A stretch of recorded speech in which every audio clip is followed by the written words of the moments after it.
നമസ്കാരം, റിവ്യൂ മാസ്റ്ററിലേക്ക് സ്വാഗതം. വീഡിയോ കണ്ട് ഇഷ്ടപ്പെട്ടാൽ സബ്സ്ക്രൈബ് ചെയ്യുന്ന കാര്യം ഒന്ന് പരിഗണനയിലെടുക്കുക.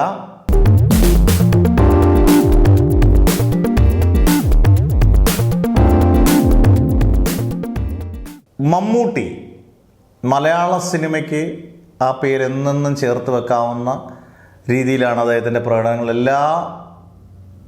എല്ലാ കാലഘട്ടത്തിലും മുന്നോട്ട് ആ പേരിങ്ങനെ കൊച്ചു പിള്ളേർ മുതൽ എല്ലാവരും പറഞ്ഞിപ്പം വളരെ വളരെ വളരെ വളരെ ഗംഭീരമാർന്ന ആ പേരിന് പോലും ഒരു വ്യത്യാസമായി. യഥാർത്ഥത്തിൽ മുഹമ്മദ് കുട്ടി എന്ന് പറയുന്നത് മമ്മൂട്ടിയിലേക്ക് എത്തുമ്പം, ഇപ്പം ഭ്രമയുഗത്തിലേക്ക് എത്തുമ്പം അദ്ദേഹം പറഞ്ഞ ഒരു വീഡിയോ ഭയങ്കര വൈറലായി. ഇന്നലെ അബുദാബിയിൽ അദ്ദേഹം ഇതിൻ്റെ ഒഫീഷ്യൽ ട്രെയിലർ റിലീസിനോടനുബന്ധിച്ച് അദ്ദേഹം പറഞ്ഞ ഒരു വളരെ കുറച്ച് സമയം അദ്ദേഹം സംസാരിച്ചുള്ളതിനെക്കുറിച്ച് ആ വീഡിയോ ഒന്ന് കണ്ടതിന് ശേഷം നമുക്ക് ഇദ്ദേഹത്തിനെക്കുറിച്ച് ഒരു വാക്ക് പറയാതിരിക്കാൻ പറ്റില്ല. അതിനിപ്പം മമ്മൂട്ടി ആയാലും മോഹൻലാൽ ആയാലും നല്ലതാണെങ്കിൽ നല്ലത്, മോശമാണെങ്കിൽ മോശം. നല്ലത് പറയാൻ നമ്മൾ നല്ലത് പറയണം, മോശം എന്ന് പറഞ്ഞാൽ മോശമെന്ന് നമുക്ക് അഭിപ്രായം പറയാം. എന്നാലും ഇദ്ദേഹം ഇന്നലെ പറഞ്ഞ കാര്യം, ഭ്രമയുഗത്തിൻ്റെ ട്രെയിലർ കണ്ടതിന് ശേഷം ഭ്രമയുഗം എങ്ങനെ കാണണമെന്നാണ് ഇദ്ദേഹം ഉദ്ദേശിക്കുന്നത്, പ്രേക്ഷകൻ ഉദ്ദേശിക്കുന്നത്. ഇദ്ദേഹം പറയുന്നത്, മമ്മൂക്ക പറയുന്നതെന്ന് കേൾക്കാം. കാണാൻ വരുന്നവരോട് എനിക്കൊരു അപേക്ഷയുണ്ട്. ട്രെയിലർ കാണുമ്പോൾ നിങ്ങൾക്ക് പലതും തോന്നിയിട്ടുണ്ടാവും, പക്ഷെ ഒരു കഥയും മനസ്സിൽ വിചാരിക്കരുത്. സിനിമ കണ്ടതിന് ശേഷം ഞങ്ങൾ അങ്ങനെ വിചാരിച്ചു ഇങ്ങനെ വിചാരിച്ചു എന്ന് തോന്നാതിരിക്കാൻ വേണ്ടിയാണ് ഈ സിനിമ ഒരു ശൂന്യമായ മനസ്സോടുകൂടി വന്ന് കാണണം. എങ്കിൽ മാത്രമേ ഈ സിനിമ ആസ്വദിക്കാൻ പറ്റുള്ളൂ. ഒരു മുൻവിധികളും ഇല്ലാതെ ഇത് ഭയപ്പെടുത്തുമോ, നിങ്ങൾ ഞെട്ടിപ്പിക്കുമോ, സംഭ്രമിപ്പിക്കുമോ, വിഭ്രമിപ്പിക്കുമോ, സന്തോഷിപ്പിക്കുമോ എന്നൊന്നും ഈ സിനിമയെ പറ്റി ഞങ്ങൾ ആദ്യമേ ആലോചിക്കണ്ട. അങ്ങനെ വരുമ്പോൾ നിങ്ങൾ പ്രതീക്ഷിച്ചതുപോലെ സംഭവിക്കുമ്പോൾ സ്വാഭാവികമായിട്ടും നിങ്ങളുടെ ആസ്വാദനം കുറഞ്ഞു പോകും. അതുകൊണ്ട് വളരെ ശുദ്ധമായ മനസ്സോടെ വളരെ സന്തുഷ്ടരായി നല്ല പ്രസന്നരായി വന്ന് സിനിമ കാണുക. ഇത് ഭയപ്പെടുത്തുമെന്നോ ഭീതിപ്പെടുത്തുമെന്നോ ആകുലപ്പെടുത്തുമോ വ്യാകുലപ്പെടുത്തുമോ ഞാൻ പറയുന്നില്ല. ഇത് ഒരു പുതിയ തലമുറയുടെ മലയാള സിനിമയിലത്തെ ഒരു ആദ്യാനുഭവമായിരിക്കും. കാരണം ഇദ്ദേഹം പറഞ്ഞത്, ഈ സിനിമ കാണാൻ വലിയ പ്രതീക്ഷാഭാരവുമായിട്ട് നിങ്ങൾ ഒരുപാട് ഹൈപ്പ് കയറി വരണ്ട എന്നുള്ളതാണ് സിമ്പിൾ. കാരണം നിങ്ങൾ ശൂന്യമായ മനസ്സുമായിട്ട് വളരെ പ്രസന്നമായിട്ട് തിയേറ്ററിൽ വന്നതിന് ശേഷം നിങ്ങൾ ആസ്വദിക്കുക, അല്ലാതെ മുൻവിധികളോടുകൂടി ഈ സിനിമ കാണാൻ വരണ്ട. ആലോചിക്കുക, നമ്മൾ ഈ കാലഘട്ടത്തിൽ തള്ളാവുന്ന മാക്സിമം തള്ളുന്ന ചെറിയ സിനിമയോ വലിയ സിനിമയോ തള്ളിക്കയറ്റുന്ന സിനിമാക്കാർ തന്നെ തള്ളി ആ സിനിമ പരാജയത്തിൽ എത്തിക്കുന്ന കാലഘട്ടത്തിലാണ് മമ്മൂട്ടിയുടെ ഈ പ്രധാനപ്പെട്ട വാക്കുകൾ. കാരണം ഈ സിനിമ തിയേറ്ററിൽ വന്ന് നിങ്ങൾ തീരുമാനിക്കുക. ഇദ്ദേഹത്തിൻ്റെ പല ഇൻ്റർവ്യൂവിലും ഞാൻ ഇങ്ങനെയുള്ളത് ഞാൻ വളരെ ഒരു പടവും ഹൈപ്പ് കയറ്റിട്ടില്ല. ഒരു പടത്തിന് മാത്രം ഞാൻ ഭീഷ്മപർവ്വത്തിനകത്ത് മാത്രം നിങ്ങളൊന്ന് ടിക്കറ്റ് എടുത്തുള്ളൂ, അത് പറയുന്നതിന് കുഴപ്പമില്ല, നിങ്ങളൊന്ന് ടിക്കറ്റ് എടുത്ത് നോക്കൂ എന്ന് മാത്രം പറഞ്ഞു കേട്ടിട്ടുള്ളൂ. പക്ഷേ ഇതിനകത്ത് പോലും ഇതൊരു ആദ്യത്തെ ഒരു വ്യത്യസ്തമായ ഒരു അന്തരീക്ഷമായിരിക്കും, അല്ലെങ്കിൽ അറ്റ്മോസ്ഫിയർ ആയിരിക്കും, ഈ സിനിമ എക്സ്പീരിയൻസ് ആയിരിക്കും എന്ന് പറയുന്ന അല്ലാതെ മമ്മൂട്ടി എന്ന് പറയുന്ന നടൻ്റെ വയലിൽ നിന്ന് ഒരു രീതിയിൽ ഈ സിനിമയെക്കുറിച്ചൊരു ഹൈപ്പില്ല.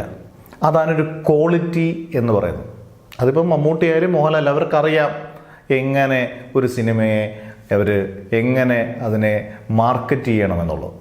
മമ്മൂട്ടിയെക്കുറിച്ച് പറയുമ്പോൾ എനിക്ക് ഇതിനകത്ത് പറയുന്നത്, ഇതാണ് മമ്മൂട്ടി എന്ന് നമ്മൾ പറഞ്ഞു പോകുന്നത്. അപരിചിതൻ എന്ന് പറഞ്ഞ സിനിമ ചിലർക്ക് ഒരുപാട് പേർക്ക് ഇഷ്ടപ്പെട്ട് കാണും, ഇഷ്ടപ്പെടാത്തതാണ്. ഒരു 20 വർഷം മുമ്പ് ഇറങ്ങിയ സിനിമയാണ്. എനിക്ക് പേഴ്സണലി ഭയങ്കര ഇഷ്ടപ്പെട്ട സിനിമയാണ്. അന്നത്തെ സമയത്ത് ഒരു ഹോജോ ബോർഡും നമ്മളെ ഭയങ്കരമായിട്ടൊരു അന്ന് ഭീതിയൊക്കെ, ഇന്ന് ചിലപ്പോൾ ഒരു തിയേറ്ററിൽ കാണാതെ നമ്മൾ TV കാണുകയും അല്ലെങ്കിൽ ഒരു മൊബൈലിൽ കാണുകയും ഒന്നും ചിലപ്പോൾ അത്രയും ഫീൽ ചെയ്തില്ല. അന്ന് പരീക്ഷണത്തിന് അദ്ദേഹം തയ്യാറായി, സംവിധാനം തയ്യാറായി, അദ്ദേഹം തയ്യാറാണല്ലോ അഭിനയിക്കാൻ.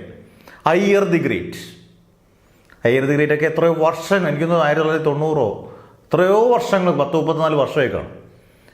അന്നേരം നമ്മളൊക്കെ ജനിക്കുന്നതിന് മുമ്പൊക്കെ തന്നെ അദ്ദേഹം പരീക്ഷണങ്ങൾക്ക് അദ്ദേഹം വിധേയമായി. പക്ഷേ പ്രേക്ഷകർക്കൊപ്പം സഞ്ചരിക്കാൻ ചിലപ്പോൾ പറ്റണമെന്നില്ല, പറ്റിക്കാണത്തില്ല. ബിഗ് ബി 10-17 കൊല്ലമായി അല്ലേ, ഇറങ്ങിയതിന് ശേഷം 10-17 കൊല്ലമായിട്ട് പോലും ഇപ്പോഴാണത് ഗംഭീരമെന്ന് എല്ലാവരും പറയുന്നത്. സിനിമ ഇറങ്ങിയ സമയത്ത് ഇതൊന്നും സാമ്പത്തിക വിജയമായിരുന്നില്ല, പക്ഷേ ഇപ്പോഴാണ് പറയുന്നത് ഇതൊക്കെ ഗംഭീരമാണ്. അന്നേരം അന്നും പരീക്ഷണങ്ങൾക്ക് വിധേയം. ഞാൻ പറഞ്ഞു വരുന്നത്, മമ്മൂട്ടി പരീക്ഷണം നടത്താനും പരീക്ഷണത്തിന് വിധേയമാകുന്ന നടനാണ്. എനിക്കൊന്ന് ലോകത്തിൽ അല്ലെങ്കിൽ ഇന്ത്യൻ സിനിമയിൽ എന്തായാലും ഇത്രയ്ക്ക് പരീക്ഷണത്തിന് വിധേയമാകുന്ന അല്ലെങ്കിൽ പരീക്ഷണത്തിന് തയ്യാറാകുന്ന പുതുമയുള്ള സബ്ജക്റ്റുകൾ തേടുന്ന താൻ എന്തും തനിക്ക് ചെയ്യാൻ പറ്റും അതിന് മാക്സിമം എഫേർട്ട് എടുക്കുന്ന ഇത്രയും കൊതിയുള്ളൊരു നടനെ ഞാൻ കണ്ടിട്ടില്ല. കാരണം അതാണ് അദ്ദേഹത്തിൻ്റെ വിജയം. പക്ഷേ കോവിഡിന് ശേഷം മമ്മൂട്ടിയും പ്രേക്ഷകനും ഒരുപോലെ എത്തി. കോവിഡിന് ശേഷം പ്രേക്ഷകൻ അപ്ഡേറ്റ് ചെയ്തു, അന്നേരം മമ്മൂട്ടിക്കൊപ്പം വന്നെന്ന് പറയുന്നതായിരിക്കും ശരി. അതാണ് കറക്റ്റ്. കാരണം മമ്മൂട്ടി പണ്ടേ പരീക്ഷണങ്ങളിലൂടെ വന്നു, പല പരീക്ഷണങ്ങളും നടത്തി മുന്നറിയിപ്പ് എന്ന സിനിമയൊക്കെ നമുക്ക് ഇപ്പം കണ്ടു കഴിഞ്ഞാൽ ചിലപ്പം സൂപ്പർ മെഗാ ഹിറ്റ് ആയേനെ. പക്ഷെ അന്നൊക്കെ അതൊരു സാധാ ചിത്രമായിട്ട് അങ്ങ് പോയി. ഇപ്പം കോവിഡിന് ശേഷം മലയാള സിനിമ OTTയും ഒക്കെ വന്ന് ലോക സിനിമകൾ കണ്ട് മലയാളത്തിലുള്ള എല്ലാവരും ആസ്വാദന നിലവാരം ഭയങ്കരമായിട്ട് ഉയർന്നപ്പം നമ്മൾ യഥാർത്ഥത്തിൽ മമ്മൂട്ടി എന്ന് പറയുന്ന നടനോടൊപ്പം സഞ്ചരിക്കാൻ തുടങ്ങിയതിൻ്റെ വിജയങ്ങളാണ് കാതലും അല്ലെങ്കിൽ നൻപകൽ നേരത്ത് മയക്കവും ഭീഷ്മറുമൊക്കെ നമുക്ക് വേറൊരു മാസ് സിനിമയെന്ന് കരുതാം. പക്ഷേ അല്ലാതെ റോഷാക്ക് പോലുള്ള സിനിമയൊക്കെ റോഷാക്ക് എന്നൊരു വെസ്റ്റേൺ സ്റ്റൈലിലുള്ള സിനിമകൾ. ഈ സിനിമകളൊക്കെ നമ്മളെ വിസ്മയിപ്പിച്ചത് ഇപ്പം നമ്മൾ അദ്ദേഹത്തിൻ്റെ കൂടെ നമ്മൾ എത്തിയതിൻ്റെ വിജയങ്ങളാണ്. ഇനിയും തുടർന്നും ഇദ്ദേഹം ഉറപ്പിക്കാം ഇങ്ങനെയുള്ള ഗംഭീര സിനിമകൾ പരീക്ഷണം അദ്ദേഹത്തിന് അഭിനയിക്കാൻ കൊതിയുള്ള ചലച്ചിത്രങ്ങൾ നമ്മളെ വിസ്മയിപ്പിക്കുന്ന കഥാപാത്രങ്ങളും അദ്ദേഹം എത്തട്ടെ എന്ന് നമുക്ക് ആശംസിക്കാം. ആയുസ്സും ആരോഗ്യത്തിന് നൽകട്ടെ. എല്ലാ കഥാപാത്രങ്ങളും ഗംഭീരമാക്കാൻ അതിന് കഴിയട്ടെ. ഇത് മലയാള സിനിമയിലെ ഇനിയും വരുന്ന ഇപ്പോൾ അഭിനയിച്ചുകൊണ്ടിരിക്കുന്നവർക്കും അഭിനയിക്കാൻ എത്തുന്ന അഭിനയിതാക്കൾക്കൊക്കെ ഒരു പാഠപുസ്തകമാണ് എന്നും മമ്മൂട്ടി എന്ന നടൻ. അന്നേരം വീഡിയോ കണ്ട് ഇഷ്ടപ്പെട്ടാൽ സബ്സ്ക്രൈബ് ചെയ്യുന്ന കാര്യം പരിഗണിക്കുക. Signing off.